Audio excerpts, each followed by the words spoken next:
утро. О, Боже! Окей.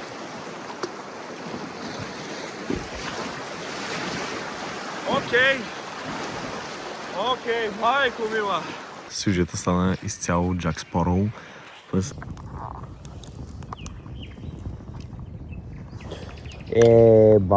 Аз казах, че не трябва да го разсипвам, аз го разсипах по себе.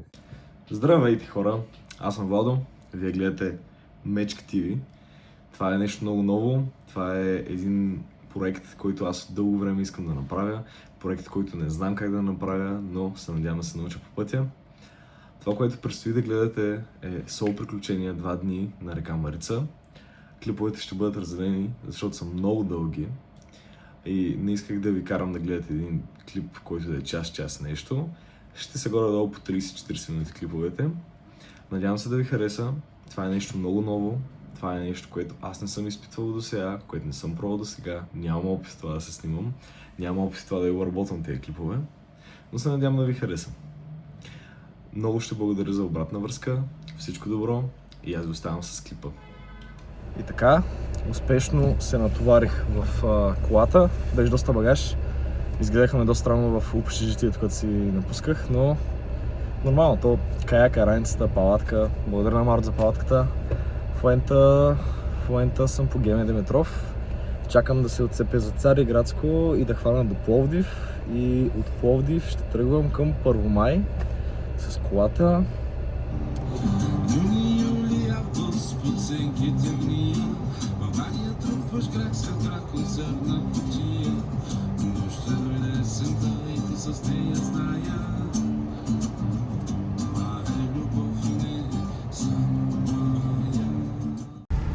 Уникално красив път.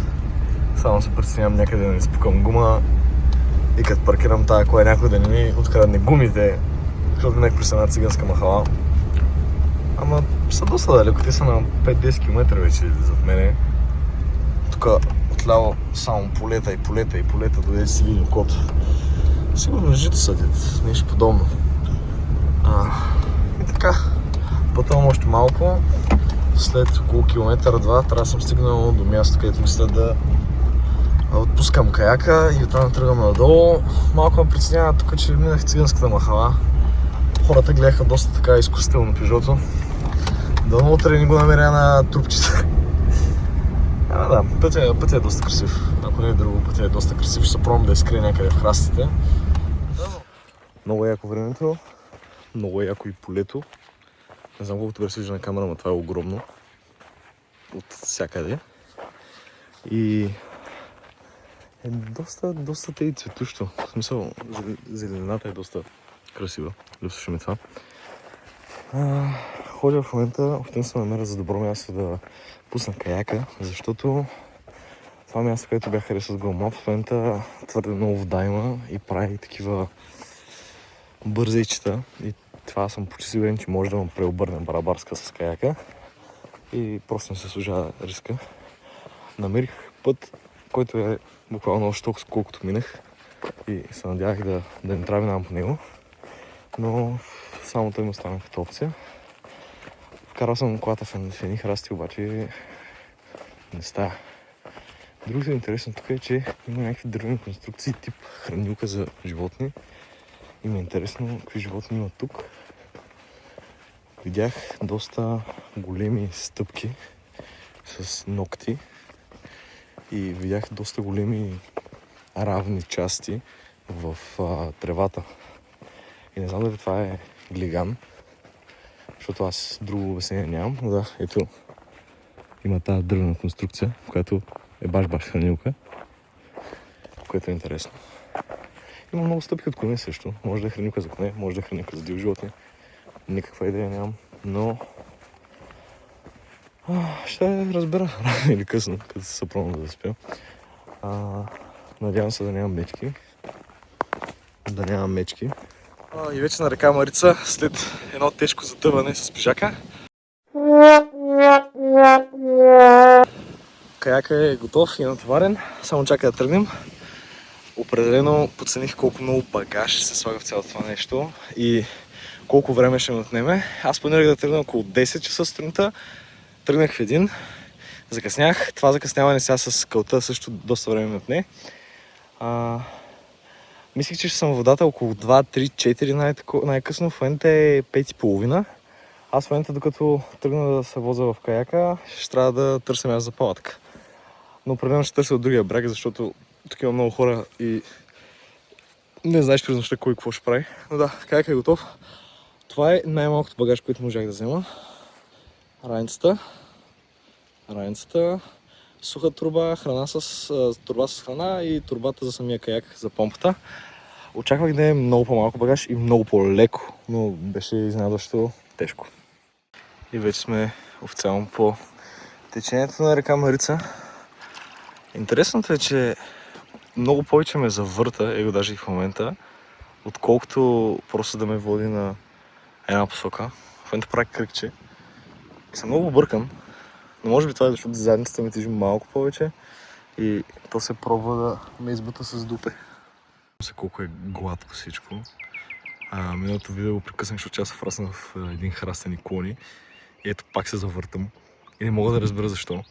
Водещата ми теория е, че защото аз съм седнал отзад и отзад тежа и течението носи по-тежкото напред. Да, който е учил физика ще ме разбере. Аз не съм. Ето е много красиво. Там е река Мечка. Тук се влива в Марица. Там има пейчици и масички. Много е красиво. И гладко. Пак ме завъртя. Там има един дядо, който лови риба и сега е забранено. Аз му метнах 3 пъти, той се направи, че не ме вижда. И беше свалил ловицата надолу, явно го беше срам. Много искам да гледам. Просто чувам на 50%.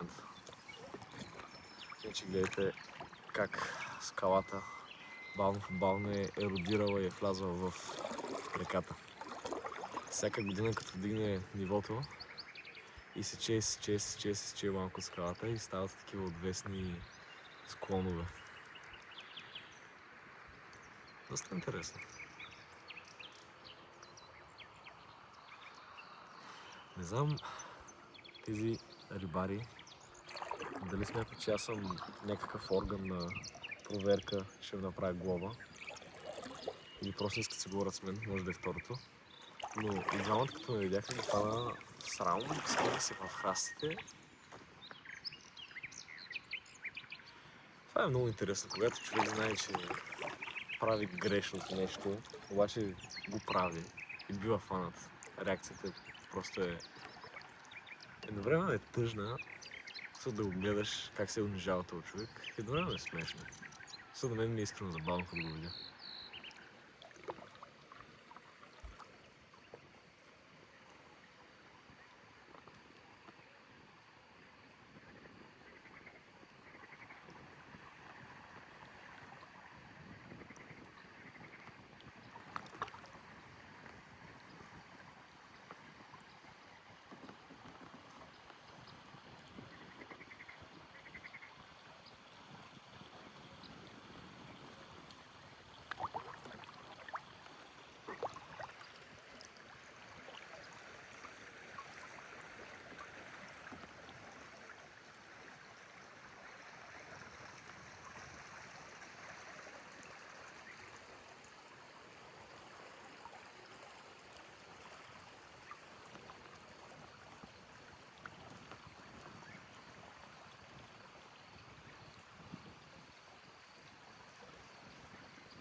Малко време по-късно намирам се на един остров посредством на река Марица.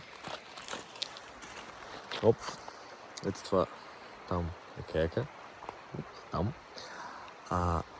Мисля, че този остров реши всичките ми проблеми относно сол къмпингуването. Защото сол къмпингуването е много приятно, докато не стане тъмно, докато не си легнеш и почнеш да чуваш някакви стъпки до тебе и някакви животни.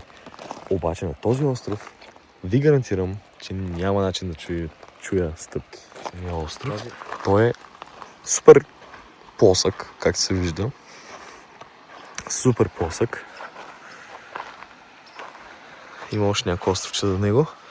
От ето това островче, дето е там, мисля да се набавя конки и мисля ето тук да направя огънят и тук да опъна палатката.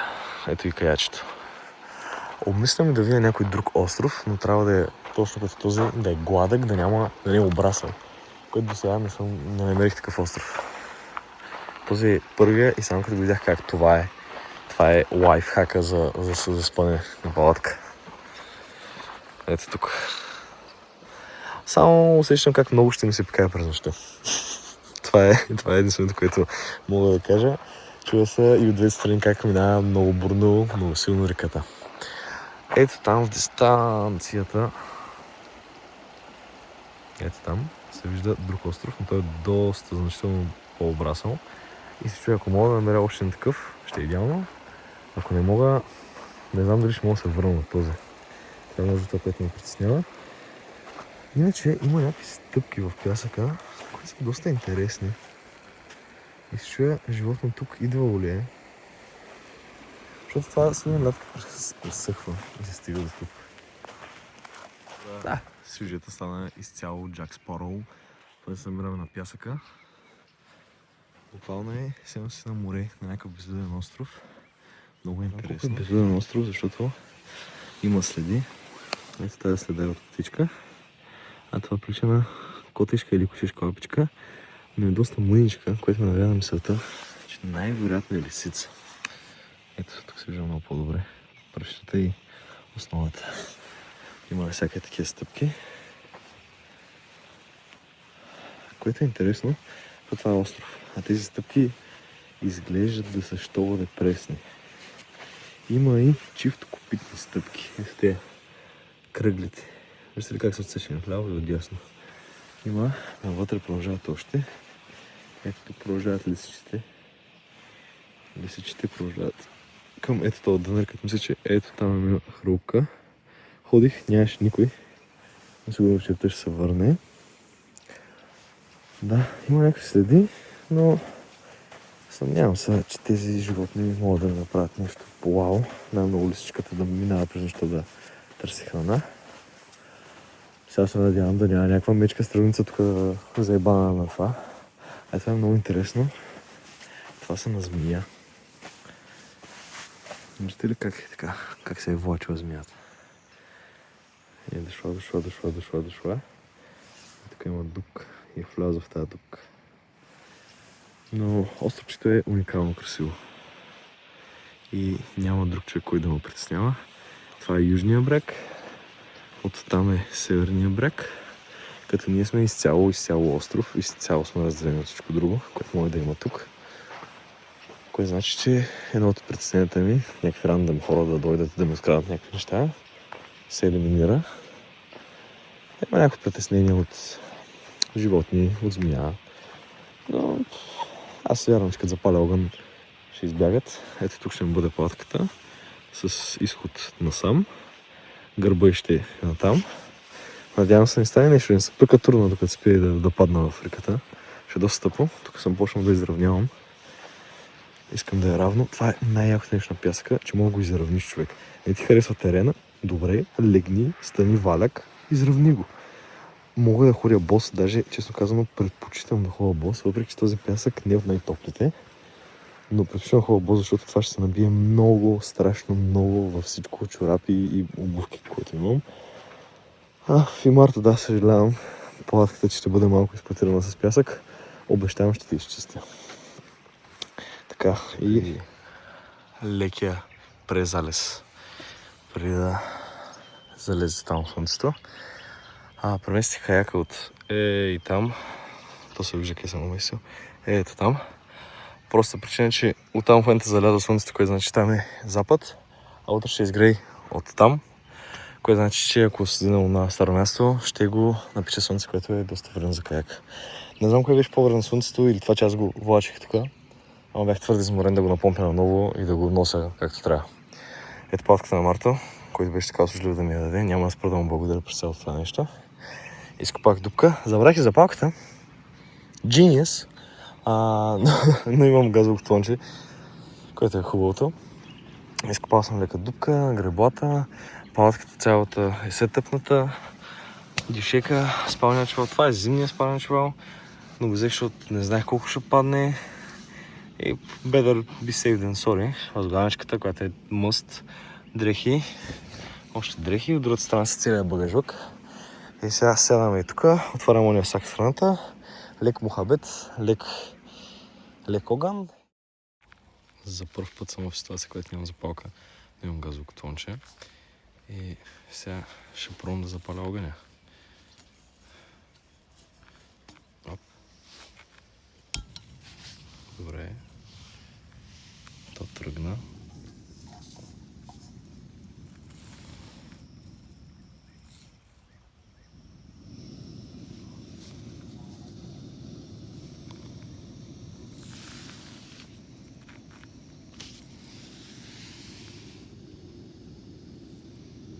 Брат, това е новата мета. Те трябва да се пали вече всеки огън от тук нататък. Това е твърде лесно. Прекрасният залез. И сега ще ходя да го постимам малко и него. Но първо искам да запаля огън, да съм сигурен, че имам огън. Взех доста дървета, които трябва да стигнат за една вечер все пак. Добре. Страх. И огъня вече е факт. Беше малко по-сложно това просто за своя газов тонче, защото те бяха леко мокри. Те даже не са мокри, те са сухи, ами са такива... Сено са болни, някакви тълщини седят. И... не знам, не горят добре просто. Миришат малко на маршмелс, между другото, което е интересно. Изпуснах залеза, за жалост. Защото в момента става, ама вече не се вижда слънцето, което аз се надявах да го видя. Ето вече има огън, що го е добър огън. Надявам се да продължи да бъде, що го е добър огън. Има доста дърва, не знам дали ще ги използвам. Много са ми мръсни ръцете. Не си взех нищо за миене на ръце и бърках в као. Вземах тези дърва, които бяха в едни лайна и всякакви неща правих днес с тези ръце и няма как да ги измия. Измих ги 2-3 пъти на реката, но водата в реката не е чак толкова чиста. Все пак минава Пазарджик, минава Пловдив, всичко живо използва тая река. Всякакви отпадъци стигат до там. Но да, сега ще ям нещо, което между другото, това може би за първ път го казвам, но не съм супер хайпнат да ям. Що не съм хайпнат? Защото не е най-доброто нещо, което мога да ям, защото се чувствам доста мръсен и мизерен и този пясък не помага факта.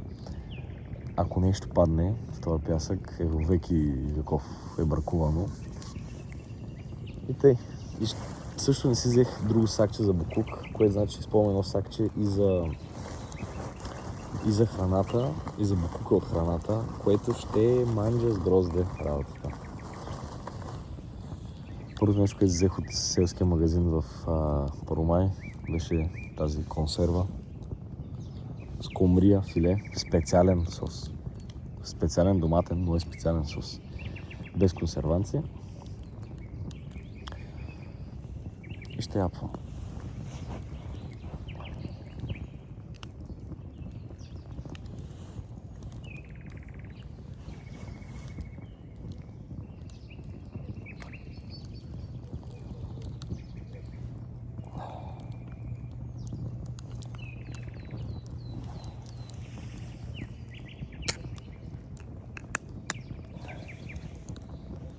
Трябва да съм внимателен да не го разпия, защото съм до палатката и не искам до вечера никакви гости да идват заради разсипан доматен сос в пясъка.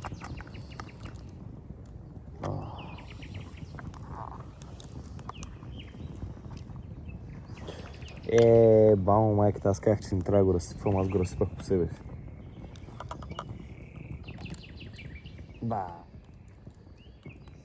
Тейст тест на скумрия специален сос.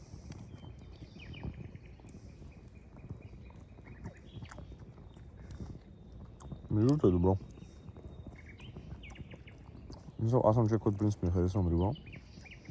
Обаче не знам защо консерви риба ми харесват.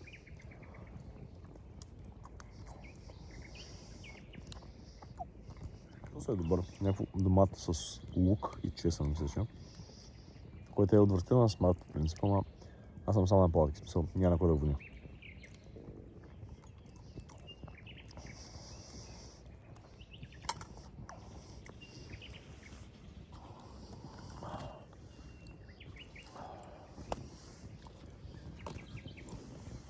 Огъня в дупка в пясък е странен.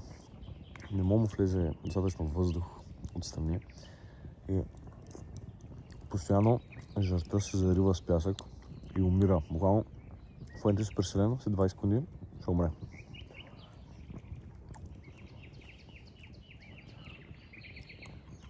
Не искам да отварям цялата консерва, в смисъл да разделям капака от основния корпус, защото много трудно ще се хвърли и ще се измие после.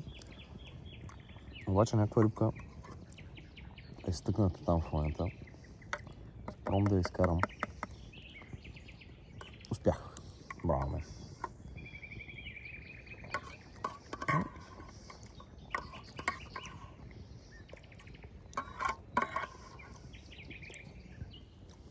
Абе, горе-долу като заглавен човек става. Рейтинга 5 или 4 от 10.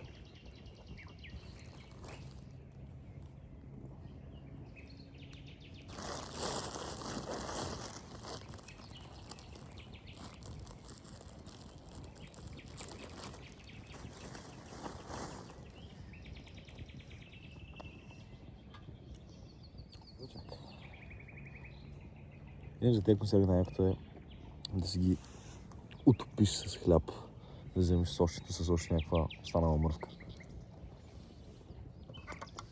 Този хляб обаче лепне. Ако е Тракия, да се самосезират, защото беше много странно. Боже, баси огъня, баси чудото. О, те ни ме резервал огън до сега. Много емоционални станахме.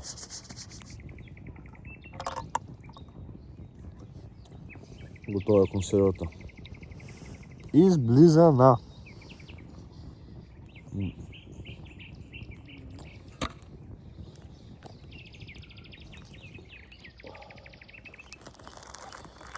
Ето това ми е десерта. Нормални бисквити. Аз в момента между другото спирам сладко и въобще не се нищо сладко. Даже бях фрапиран, като влязох в Т-маркет на Първомайския Т-маркет. Имаше 4 огромни станции, там рафтове, гледам селекции, не знам как да се кажа. 4 такива огромни рафта, точно на входа беше само захар, преработена захар, тип, нали, някакви бисквити, орео, глупости. Толкова съм се отвратил от това колко е натъпкано в нас, ще трябва да ядем тази захар, че не мога. Ако според мен, ако ядеш сладко, яш нещо качествено сладко, в смисъл сготвено.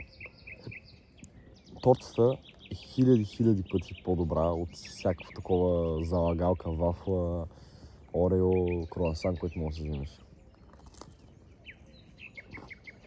Съответно тя се прави по-трудно. 5 бисквити и се ядох.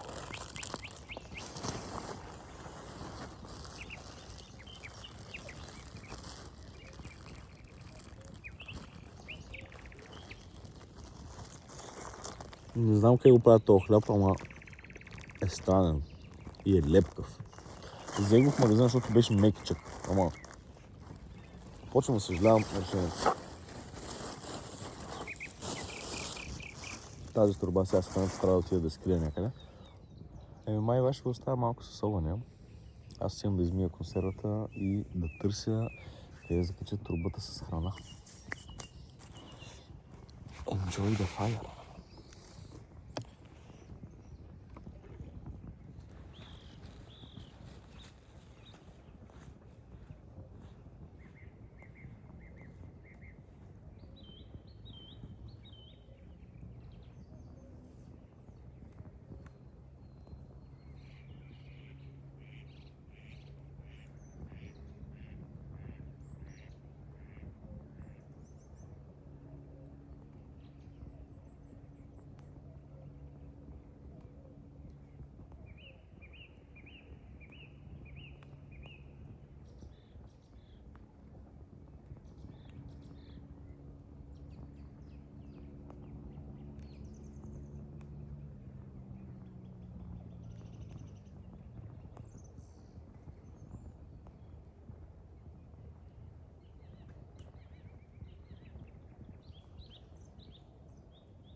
Какво става?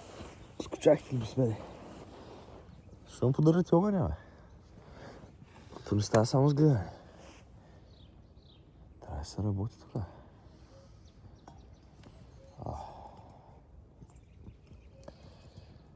Аз мисля да поседи още малко и да го пиша това.